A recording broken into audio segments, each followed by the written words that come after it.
오늘은 요나서 강의 9번째 시간입니다. 다시 현실에 서다.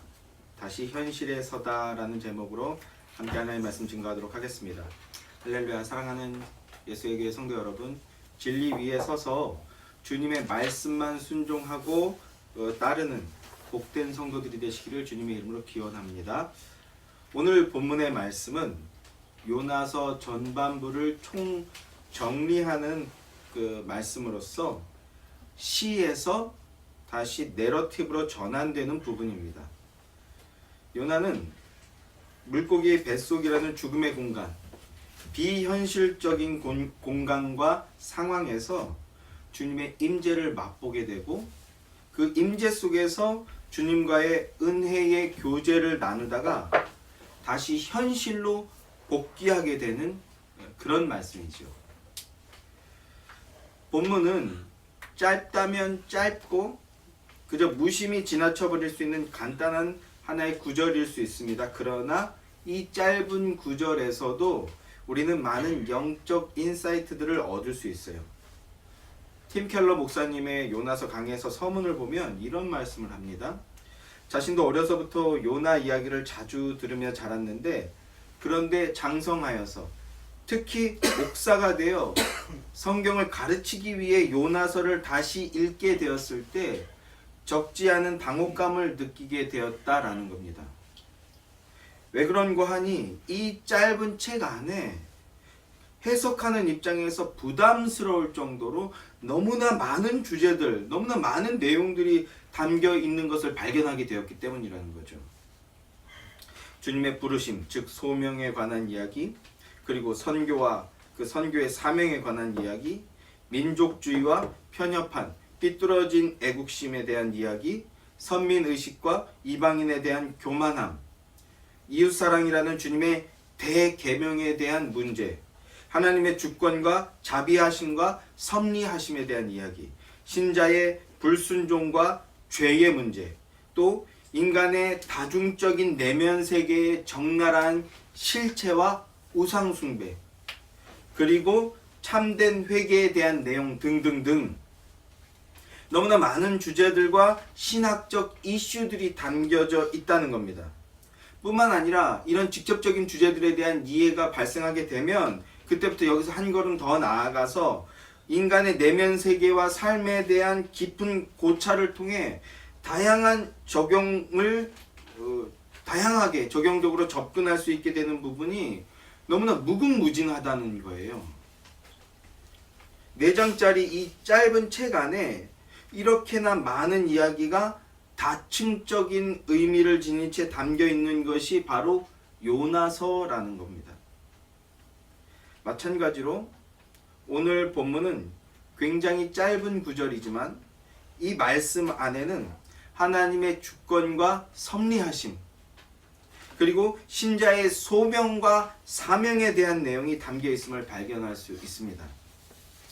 나아가 신자에게 처한 현실에 대해 생각해 보며 그 현실 속에서 참된 신자라면 은혜 안에서 마땅히 가지게 될 마음가짐과 태도, 그리고 신자의 삶에 대해서 숙고해 볼 수 있게 됩니다. 그래서 오늘 우리도 이 구절을 통해서 무심히 그냥 훅 지나가 버릴 수 있는 구절이지만 그렇게 하지 않고 여기에 멈춰서서 이 구절을 통해서 요나서 전반부를 총 정리하면서 나아가 요나서 저자가 우리에게 던지고 있는 메시지들에 대해서 함께 상고해 보고자 합니다. 본문 2장 10절 말씀입니다. 여호와께서 그 물고기에게 말씀하시매 요나를 육지에 토하니라. 요나를 삼켰던 물고기가 어느 순간 어느 지점인가 이르러서는 요나를 육지에 마른 땅에 토해버렸다고 합니다. 큰 물고기는 왜 3일 만에 요나를 토했을까요? 이런 질문에 대해 어떤 주석서는요, 요나의 기도가 너무 가식적이고 위선적이어서 역겨워서 뱉어냈다. 또는 이렇게 은혜의 기도를 했음에도 요나의 그 내면 안에는 니느웨에 대한 적대감이 여전히 자리 잡고 있는 것을 보면서 그것이 불쾌해서 토해냈다. 이런 해석을 내놓더라고요. 그 주석서를 쓴 분이 분명히 웃자고 한 소리는 아닐 것인데, 이건 뭔가 심오해 보인다고 해서, 심오하고 말을 막 멋있게 했다고 해서 옳은 얘기일 거라고 속으셔서는 안 됩니다. 말이 어떤 객관적이거나 명확하지 않은 것일 때 대부분은요, 그 말은 바보의 말일 수 있어요. 제가 왜 이런 말을 하는지 이해하시겠습니까? 이 시대에 그런 바보 같은 주장, 바보 같은 위선적인 설교가, 그리고 어떤 논리나 주장들이 넘쳐나는데 그 말을 분석해낼 힘들이 너무나 부족합니다. 신자라고 하는, 성도라고 하는 분들마저도 그 겉모양에 심취해서 그 안에 진짜 객관적이고 성경적인지 분석해낼 힘이 없어요.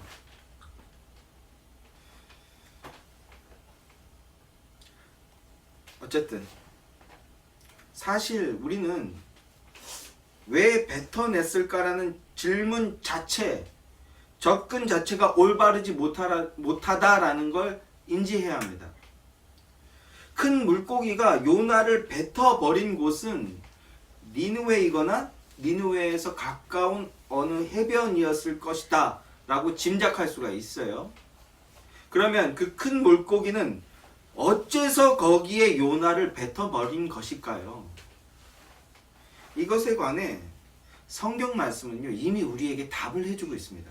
뭐라고 말씀해주고 있습니까? 보셔요. 여호와께서 그 물고기에게 말씀하시매 라고요. 여호와께서 그 물고기에게 말씀하시매 요나가 육지에 토하니라. 여호와 하나님께서 물고기에게 요나를 삼키게 하셨죠. 그리고서는요, 아니다, 아니다, 씹지 마라. 아니다, 아니다, 삼키면 안 된다. 아니다, 아니다, 물고만 있어라. 이렇게 명령하신 거예요. 요나를 소화시켜 버리지 못하게 하셨고요, 하나님께서. 또 하나님께서 물고기에게 자 여기다, 이제 그래 여기다, 자 뱉어 했을 때 뱉은 거예요. 하나님께서 물고기에게 뱉어라고 명령하셨기 때문에 토해낸 것이라는 거죠. 이것을 놓치고 엉뚱한 해석을 해버리면 안 된다라는 겁니다. 우리는 여기서 뭘 말하려고 하는 걸까요? 하나님의 주권적인 역사하심을 볼 수 있어야 한다는 겁니다. 하나님의 주권적인 역사하심. 물고기에게 잡아먹히는 것, 그 물고기가 니느웨로 움직이게 되는 것, 그리고 니느웨에 와서 뱉어버리게 하시는 것. 이것은 결코 우연히 우발적으로 일어나는 것이 아니라 하나님의 주권적인 섭리하심 아래에서, 하나님의 전능하심과 그 전능하심을 통한 통제 아래에서 일어나는 것이다 라는 것을 믿어야 하는 것이라는 겁니다. 아멘이십니까? 기가 막힌 사건들, 그래서 인간의 이성으로 다 판단이 안 되는 어떤 기적적인 일들을 세상 사람들은요, 우연이다 혹은 기적이다 이렇게 말하지만, 그러나 신자는 이런 일들을 보고 겪을 때 그것에는 하나님의 섭리하심이 있다 이렇게 말하는 거라고요. 그게 나쁜 일일지라도, 그게 우리에게 이롭지 못한 일일지라도 그것에는 섭리하심이 있다라는 걸 보여주는 게 요나서 2장의 이야기입니다. 인간의 생사화복, 즉 죽고 사는 문제조차도 결코 어쩌다가 우연히 일어나는 것이 아닌 하나님의 주권적인 섭리하에 일어나는 것임을 신자는 그것을 믿는 것이라고요. 그렇기 때문에 신자는 하루하루를 우연과 요행에 의지해서 살지 않게 되는 겁니다. 로또에 당첨되기를 기대하듯 우연과 요행을 기대하며 게으르게 사는 것이 아니라고요. 로또를 사는 것이 죄여서 안 사는 게 아니라 그런 요행을 기대하지 않고 하나님의 주권적인 섭리하심을 믿고 따르는 존재이기 때문에 그렇게 하는 거라고요. 하지도 않은 일에 뜻밖의 대박, 좋은 결과를 기대하지 않는다고요. 내가 뿌리지도 않은 일에 내가 단지 어떤 기도를 했기 때문에, 그렇기 때문에 하나님은 좋은 결과를 주실 거야 라고 생각하지 않는다고요. 더 나아가서 속상하게 최근 지인한테서도 이런 표현을 들었는데, 남이 좀 잘 안 돼서 망하면 나한테 기회가 올 거다, 이런 식의 생각을 하지 않는다고. 남의 불행이 나의 행복이 될 수 있다라는 그런 식의 생각을 하지 않는다고요. 성도는요. 만약에 불행한 일이 일어났다면 그것조차도 하나님의 섭리가 있을 것이다라고 여기며 그 안에서 은혜를 구하는 것이지, 망했어? 이것은 나에게 기회야, 이런 식의 생각을 감히 하지 않는다고. 신자는 내 인생 가운데 하나님의 계획하심과 섭리하심이 있다라는 것을 믿기에, 그 계획과 섭리하심이 어떻게 나타날 것인가를 찾고 구하며, 그렇게 하나님의 성실하심을 닮아서 매일매일 성실히 조금씩 도전하고 개척해 나가는 삶을 살아나가는 존재들이라는 겁니다. 그래서 프로테스탄트라는 거예요. 심지어 불행과 죽음 앞에서도 그렇게 하는 겁니다. 내게 닥친 고난과 핍박과 어려움을 그저 재수없는 일로 여기거나 아니면 막연하게 두려움에 휩싸여 있는 것이 아니라, 고통조차도, 이 고통에도 하나님의 뜻이 있을 것이다, 이 아픔에도 하나님의 뜻이 있을 것이다 라고 여기는 겁니다. 그리고 그렇게 그 고통 속에서 역사하실 하나님의 뜻을 찾고 구하며 오히려 담대히 맞서 나가는 거예요. 그렇게 담대히 맞서서 전진해 나갈 때 어떤 일이 벌어집니까? 그 어려움을 극복해버리는 그런 일들이 나타나게 되는 겁니다. 그게 청교도의 모습이었고, 그게 우리 신앙의 선배들의 삶의 모습이었습니다. 대한민국, 조선, 우리나라 초대교회 역시 마찬가지였고요. 참된 신자는요, 하나님의 섭리하심을 믿으며 그 뜻을 찾고 구하여 역경 가운데에서도 믿음으로 전진해 나가는 인생이라고요. 죽음 앞에서도 마찬가지입니다. 고린도전서 15장 55절 말씀은 이렇게 말씀합니다. 사망아, 너의 승리가 어디 있느냐? 사망아, 네가 쏘는 것이 어디 있느냐? 신자는 이렇게 죽음 앞에서도 담대히 맞설 수 있어요. 어떻게 그럴 수 있습니까? 인간의 죽고 사는 것, 생사 여탈권은 마귀에게 있는 것이 아니고 오직 여호와 하나님께만 있는 것임을 믿기 때문입니다. 욥기서 2장 4절부터 6절 말씀을 보면요, 사탄이 여호와께 대답하여 이르되 가죽으로 가죽을 바꾸오니 사람이 그의 모든 소유물로 자기의 생명을 바꾸올지라. 이제 주의 손을 펴서 그의 뼈와 살을 치소서. 그리하시면 틀림없이 주를 향하여 욕하지 않겠나이까. 여호와께서 사탄에게 이르시되 내가 그를 내 손에 맡기노라. 다만 그의 생명은 해하지 말지니라. 사탄은 우리가 하나님의 은혜에서 이탈되고 말씀으로부터 멀어지게 하기 위해, 그리고 나아가 예배와 멀어지게 하기 위해 온갖 방법을 동원해서 우리에게 장난을 치고 괴로움을 줍니다. 욥기서 말씀에서도 욥이 왜 하나님께 저렇게 충성하는지 아시지 않습니까? 하나님께서 복을 주시고 은혜를 주시고 부자가 되게 해주시고 많은 자녀를 주시고 만사 형통을 주시니까, 하나님이 복 주시니까 저렇게 순종하는 겁니다. 만약에 하나님께서 괴로움을 주시고 고통을 주시면 하나님을 저주하고 따르지 않을 겁니다. 이렇게 말하자 하나님께서 자신 있게 그래? 그럼 한번 해봐라. 그러나 감히 욥의 생명에는 손대지 마라. 직접적으로 이렇게 말씀하시진 않았지만 그런 의미가 함의되어 있죠. 욥의 생명에는 손을 댈 수가 없다는 겁니다.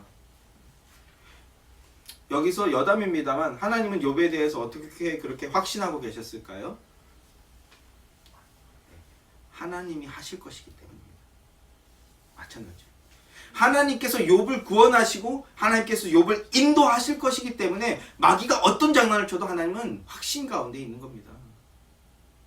그리고 그 확신은 우리에게도 동일한 것입니다. 다시 돌아와서 사탄은 우리의 생명을 마음대로 뺏어갈 수 없다는 겁니다. 결코 우리의 생명을 건드릴 수 없다는 겁니다. 그 권한은 오직 여호와 하나님께만 있기 때문입니다. 설령 사탄이 우리의 생명을 빼앗아 가게 된다고 해도 그래도 신자에게 닥치는 결말은 무엇입니까? 영광스러운 천국입니다. 아멘이십니까? 네. 그 어느 때보다 저는 여러분에게 이 말씀을 강력하게 전해야 된다라는 마음이 너무나 큽니다. 다시 한번 말씀드릴게요. 성도 여러분, 제발 두려워하지 마세요. 제발 두려워서 벌벌 떨지지 마세요. 생사의 여탈은 오직 우리 주님께만 있습니다. 그 사망은 주님께서 허락하신 것입니다. 그리고 그 사망 너머에는요, 무엇이 있습니까? 영원한 천국과 천국에서 영원한 영광이 있습니다. 고린도전서 15장 56절부터 57절 말씀은 이렇게 말씀합니다. 사망이 쏘는 것은 죄요 죄의 권능은 율법이라. 우리 주 예수 그리스도로 말미암아 우리에게 승리를 주시는 하나님께 감사하노라. 사망? 그것은 결국은 영광된 승리다. 그러니 나는 감사하겠다.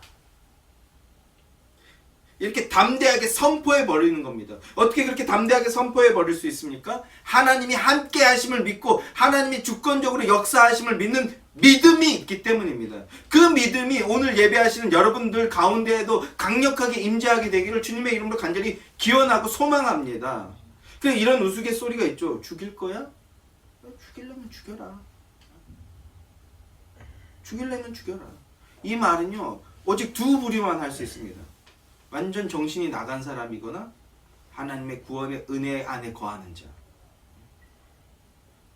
배는 게 없는 사람은 배째라. 죽일 테면 죽여라. 뭐라고 합니까? 망난이라고 하죠. 반대로요, 그래봤자 나는 천국 간다. 이 사단 마귀야. 네 마음대로 역사해봐라. 그러나 네 마음대로 네 뜻대로 되지 않을 거다. 혹 나의 죽음으로 그것이 끝나더라도 내게는 영광밖에 없다. 이렇게 사도 바울이 선포하고 있는 거예요. 여호와께서 그 물고기에게 말씀하시매 요나를 육지에 토하니라. 이 말씀 앞에서 신자는 인간의 죽고 사는 것, 인생의 생사화복은 결코 우연히 일어나는 거나 우발적으로 일어나거나 역사의 진보 가운데에서 어떤 또 돌출된 사건이거나 이런 것이 아니라 오직 하나님께서만 하시는 것이다. 오직 우리 여호와 하나님께 달려 있는 것이다를 기억하며 믿고 따르는 것입니다. 그 은혜가 충만한 여러분들, 그 믿음이 단단하게 세워진 여러분들 되시기를 주님의 이름으로 기원합니다. 두 번째로 상고해 볼 것은요, 요나를 육지에 토하니라 라는 말씀입니다. 요나를 육지에 토하니라 라는 말씀으로 인해 요나에게 벌어지게 되는 상황을 살펴보고자 합니다. 그것은 선지자 요나가 다시 본분으로 돌아가게 되는 것을 의미하는 겁니다. 다시 본래의 상황, 현실로 복귀하게 되는 것을 의미한다고요. 다시 현실에 서게 되는 것입니다. 현실. 사랑하는 성도 여러분, 성도 여러분의 현실은 어떻습니까? 시궁창 같다고 여기십니까? 아니면 예수를 믿게 되니 만사가 형통합니다 라고 고백하시는 겁니다. 예수를 믿게 되니 만사가 형통하시지 않습니까? 여기서 아멘은 제가 의도한 바는 아닙니다. 결론은 아멘이죠. 한국에 편의점보다 많은 것이 교회라고 하는데, 이 땅에 그렇게 많은 교회가 있다면, 그렇다면 이 땅은 이미 하나님의 나라가 도래했어야 하는 거 아닐까요? 그런데 이 땅의 현실은 어떻습니까? 천국이라고 보기에는 너무나 하자가 많아 보입니다. 그런데 여러분, 그런 식의 생각은요, 신자로서 올바른 인식이나 성경적 사고가 아닙니다. 이 땅은 결코 완전한 천국이 될 수 없습니다. 이 땅에는 완전한 천국이 완성되지 않아요. 이 땅에서는 천국이 완성되지 않습니다. 언제일까요? 우리가 요한계시록을 통해, 특히 요한계시록 21장을 통해 그 천년왕국에 대해서 배우게 될 텐데, 그때 소상히 살피게 될 것입니다. 이 땅에서는 천국이 완성되지 않습니다. 이것이 개혁주의가 말하는 천국입니다. 중세교부 어거스틴도 그에 져서 하나님의 도성을 통해서 성도의 진정한 도성, 즉 천국은 이 땅이 아닌 하늘에 있다라는 것을 말하고 있습니다. 이 땅은 천국, 유토피아가 아닙니다. 이 땅은 오히려 죄로 인한 오염이 가득한 곳입니다. 이 땅에는 결코 완치될 수 없는 아픔이 있고, 그리고 불공평과 불공정이 있습니다. 그것으로 인해, 그 죄로 인해 오염되고 타락한 이 땅, 그게 바로 우리에게 주어진 현실 세계라는 것을 신자는 자각해야 됩니다. 그리고 인정해야 합니다. 그때 비로소 이 땅의 그 죄의 문제들, 그 불공평과 그 불평등과 그 불이한 문제들이 최소화시킬 수 있게 되는 것이지, 이 땅에서 그걸 완성시킬 수 있다라고 생각하면요, 그것은 가장 위험한 것이 됩니다.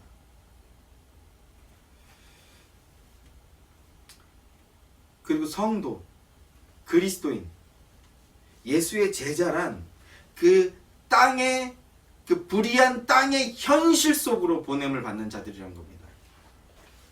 아름다운 곳으로 보냄을 받는 것이 아니라 불의가 있고 불공평이 있는 그 현실, 그 땅의 현실 속으로 보냄을 받은 자들이 바로 성도, 그리스도인, 제자라는 것입니다. 예수님께서도 제자들을 향해 이렇게 말씀하셨습니다. 마태복음 28장 19절부터 20절 말씀 제가 읽어드릴게요. 너희는 가서 모든 민족을 제자로 삼아 아버지와 아들과 성령의 이름으로 세례를 베풀고 내가 너희에게 분부한 모든 것을 가르쳐 지키게 하라. 볼지어다 내가 세상 끝날까지 너희와 항상 함께 있으리라 하시니라. 유명한 말씀이고 전도시키기 전에 너무나도 많이 들었던 말씀 아닙니까? 전도대회 하기 전에. 근데 여기서 너희는 가서라고 번역한 이 가서는요, 사실 명령문이 아니에요. 명령문이 아니고 분사입니다.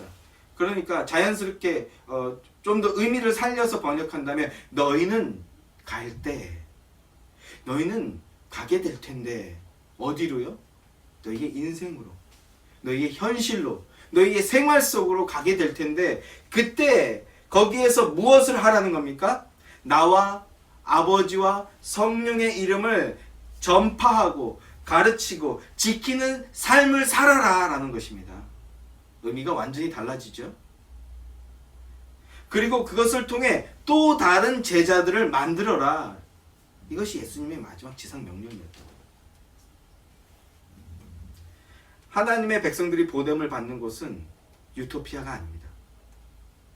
오히려 반대, 불편하고 부당하고 답답하고 심지어 억울한 일을 만나게 될 수도 있는 그런 곳을 향해 보냄을 받았다라는 것입니다. 이것을 믿음으로 기억해야 합니다. 그렇다면 우리는 그 요나의 입장을 다시 헤아려 볼 수 있게 될 텐데요. 요나서의 처음으로 잠깐 다시 돌아가 보겠습니다. 요나서 1장 1절부터 2절 말씀 같이 한번 읽어보죠.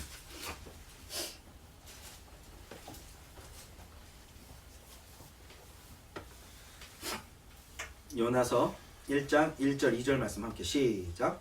여호와의 말씀이 아미떼의 아들 요나에게 임하니라. 이르시되 너는 일어나 저 큰 성읍 니느웨로 가서 그것을 향하여 외치라. 이렇게 얘기합니다.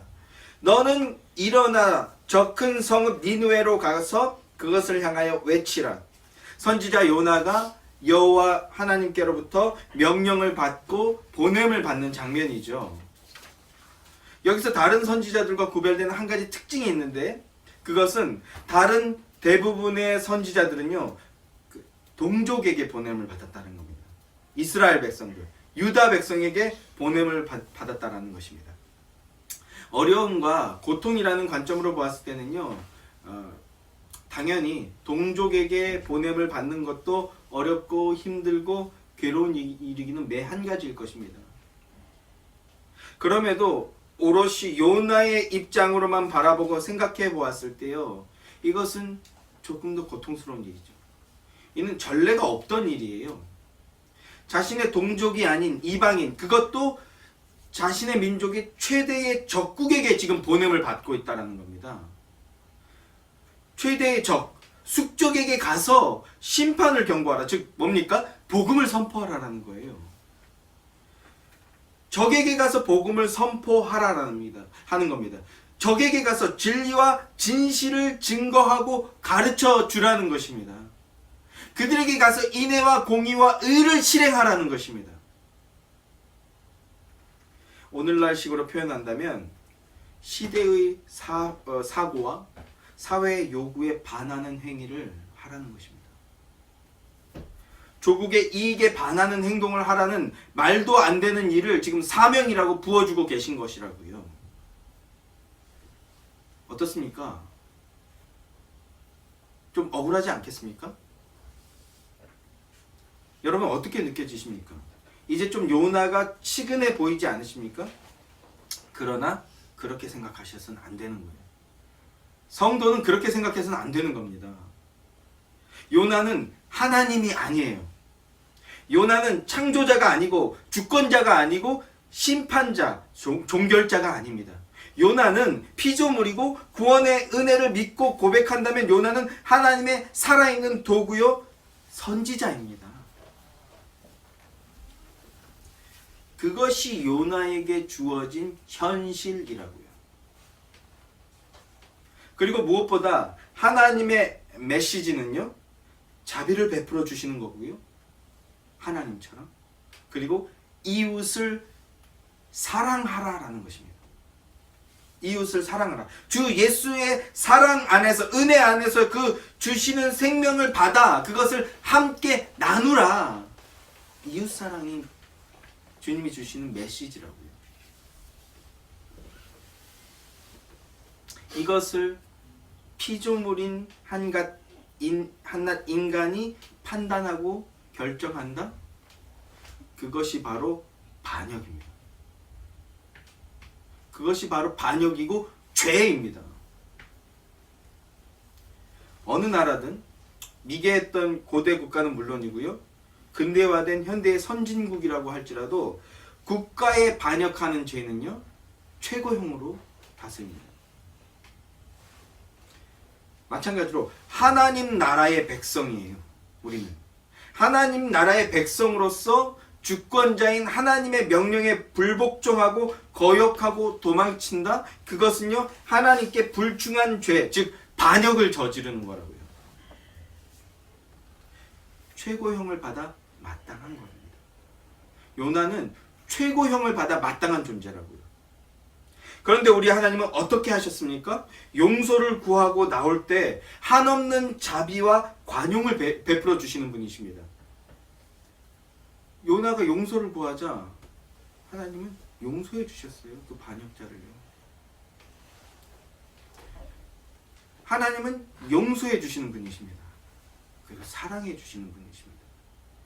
그리고 이것은요, 그대로 우리 그리스도인의 마음과 정신과 태도가 되어야 하는 것입니다. 태도가 되는 것입니다. 그리스도인도 하나님처럼 이렇게 사는 자가 되어야 한다고요. 하나님은요, 다시 시작할 수 있는 기회와 힘을 무한히 부어주시는 분이십니다. 또다시 회개하고 나온다면 또다시 시작할 수 있도록 허락하시고 뿐만 아니라 시작할 수 있는 힘을 부어주시는 분이시라고요. 우리 하나님은 하나님의 명령을 거역하고 도망치던 요나를 외면해 버리시거나 포기해 버리시지 않으셨습니다. 뿐만 아니라 요나가 잘못을 깨닫고 용서를 구하며 나올 때 그 용서가 100점짜리 용서가 아닐지라도 그럼에도 용서해 주시고 다시 시작할 수 있도록 처음 자리로 이끌어 주시는 분이시라고요.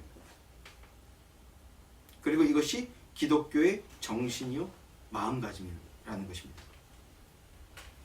왜냐하면 그 하나님이 바로 우리의 하나님이시기 때문입니다. 아멘이십니까? 이런 요나를 통해 우리에게 보여주시는 메시지는요, 첫째, 우리가 바로 그 요나처럼 하나님의 말씀을 불순종하고 거역하며 우리의 생각과 뜻만을 쫓는 그 길을 간 죄인들이라는 것입니다. 그러나 하나님은 용서를 구하고 나온 자들은 그들이 얼마가 되었든 어디에 있든 어떤 죄를 지었든 다 용서해 주셨다라는 것입니다. 그리고 둘째는요, 그 요나의 표적이 바로 이런 우리의 죄를 용서해 주시고 새로운 생명, 참된 생명, 영생을 주시는 근거였다라는 것입니다. 십자가에서 죽으시고 부활하여 주신 우리 주 예수 그리스도로 말미암아 우리가 구원을 얻게 되었고 새 삶을 살 수 있게 되었다라는 것입니다. 로마서 4장 25절 말씀, 예수는 우리 범죄함을 위하여 내어줌이 되고 또한 우리를 의롭다 하시기 위하여 살아나셨느니라.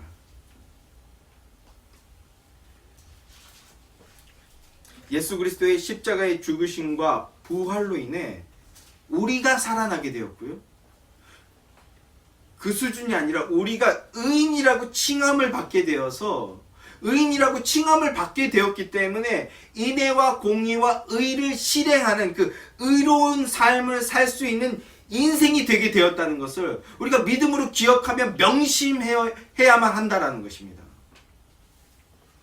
요나의 표적, 여호와께서 그 물고기에게 말씀하심에 요나를 육지에 토하니라라는 이 말씀을 볼 때 성도는 먼저 내가 바로 요나 같은 바로 그 반역자입니다라는 것을 기억하며 주께로 돌이키고 회개하는 자가 되어야 한다는 것이고, 그리고 나아가 예수 그리스도의 죽으심과 부활하심의 그 은혜를 믿고 고백하는, 그래서 따르는 자가 되어야 한다라는 것이라는 겁니다. 사랑하는 성도 여러분, 구원의 은혜와 믿음이 요나의 표적을 믿고 따르는 구원의 은혜와 믿음이 충만한 복된 신자들이 되시기를 주님의 이름으로 간절히 소망합니다. 구원의 능력과 새 생명이 임한 하나님의 백성은 하나님의 말씀을 듣기를 기뻐하는 자들입니다. 그리고 주님 주시는 능력을 힘입어 그 말씀을 실행해 나가는, 살아버리는 자들입니다. 어떤 말씀일까요? 요나서를 통해서 보여주고 있는 하나님의 말씀의 핵심 본질은 이것이라고요. 자, 요한복음 13장 34절 35절 말씀입니다. 함께 읽겠습니다. 새 계명은 너희에게 주노니 서로 사랑하라. 내가 너희를 사랑한 것 같이 너희도 서로 사랑하라. 너희가 서로 사랑하면 이로써 모든 사람이 너희가 내 제자인 줄 알리라. 서로 사랑하라. 어느 정도까지라고요? 요나서를 통해서 보여주는 것? 원수까지도 사랑하라. 원수까지. 원수를 용서하고 사랑하고 다시 기회를 주는 겁니다. 어떻게 해요? 70번씩 7번이라도 무한히. 언제까지? 하나님이 됐다 하실 때까지. 하나님이 끝이다 하실 때까지. 재림하셔서 모든 것을 판결하실 그날이 오기 전까지 우리는 하나님의 은혜가 있다면 원수까지도 또 용서하고 또 용서하고 사랑하는 겁니다. 어떤 근거와 이유를 가지고 하는 것이 아닙니다. 하나님이 내게 그렇게 하셨기 때문에 그것이 우리의 용서의 근거입니다. 그러니까 이것은 십자가의 능력이 임한 자에게서만 나올 수 있는 그런 능력입니다. 우리 주님 예수 그리스도께서 몸소 보여주신 능력이죠. 그러니까 더불어 그를 믿고 따르는 자들에게도 부어진 능력임을 기억하고 믿으시기 바랍니다. 성령의 충만함 가운데에서 그 능력의 삶을 사시는 다른 능력 아닙니다. 원수를 사랑해버리는 그 능력입니다. 그리고 무한히 기회를 주며 더불어 함께 살아버리는 그 능력입니다. 그 능력이 충만하게 임하게 되는 여러분 되시기를 주님의 이름으로 간절히 기원합니다. 이것이 선지자 요나에게 부여된 명령이요 사명이었습니다. 요나는 이제 다시 그 처음 자리, 하나님의 백성으로서 주어진 그 현실의 세움을 받게 된 것입니다. 요나에게 다시 주어진 이 현실은 결코 녹록한 것이 아닙니다. 또 다른 요나인 우리 인생들에게도 마찬가지이죠. 성도에게 주어진 삶의 모양, 삶의 형편, 삶의 현실은 저마다 각각 모두 다 다릅니다. 그럼에도 성도는요, 은혜 안에서 믿음으로 그 길을 가는 자들입니다. 성경은 인생에는 두 가지 방향만 있다고 묘사하고 있습니다. 하나님의 얼굴을 마주보게 되는 방향이냐, 아니면 하나님의 얼굴과 멀어지게 되는 방향입니다. 당연히 전자는 생명의 길, 은혜의 길이죠. 구원의 길이고요. 후자는요, 사망의 길입니다.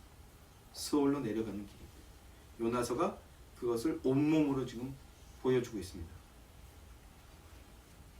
인생은 이 두 방향 중 어느 쪽이든 한쪽으로 움직이는 것입니다. 하나님으로부터 멀어지는 길을 가는 인생은 그 방향을 속히 돌이켜야 됩니다. 여러분이 지금 그 길을 가고 계신다면 지금 이 순간 돌이키시기 바랍니다. 더불어 내 옆에 이웃이 그 길을 가고 있다면요, 눈물로 그를 붙잡고 말려야 합니다. 그것이 전도예요. 반대로 하나님께로 나아가는 길을 걷고 계신다면 믿음 안에서, 제가 예수의 교회 성도들에게 정말 드리고 싶은 말씀 중에 하나인데, 아까도 말씀드렸듯이 제발 두려워하지 마세요. 제발 두려워서 현실에서 머뭇거리거나 패배자처럼 주저앉아 있지 마시기 바랍니다.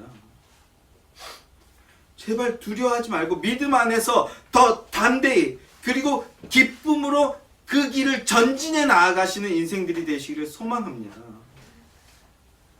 때때로 현실은요, 참으로 냉정합니다. 우린 그걸 알고 있습니다. 그럼에도 하나님이 주시는 생명의 말씀을 능력 삼을 때 현실이라는 이 함정과 같은 이 현실을 은혜로 뛰어넘어 버릴 수 있습니다. 마치 바닥을 딛는 힘으로 반동을 얻듯이 한결같이 부어주시는 사랑과 우리 주님의 사랑과 은혜를 힘입어서 현실을 뛰어넘어 버리시기 바랍니다. 현실을 뛰어넘어 버리시고 현실을 뒤집어 버리시고, 그렇게 세상과는 반대 방향, 은혜의 길, 생명의 길, 영생의 길, 천성으로 가는 길로 전진해 나아가시는 복된 인생들이 되시기를 주님의 이름으로 소망합니다. 하늘에서 공급해 주시는 사랑과 은혜의 능력을 힘입어 지금 다시 새롭게 시작하여 영광을 얻는 인생들이 되시기를, 영광을 얻는 그 길로 가게 되는 인생들이 되시기를 존귀하신 우리 주님의 이름으로 축복하며 기원합니다.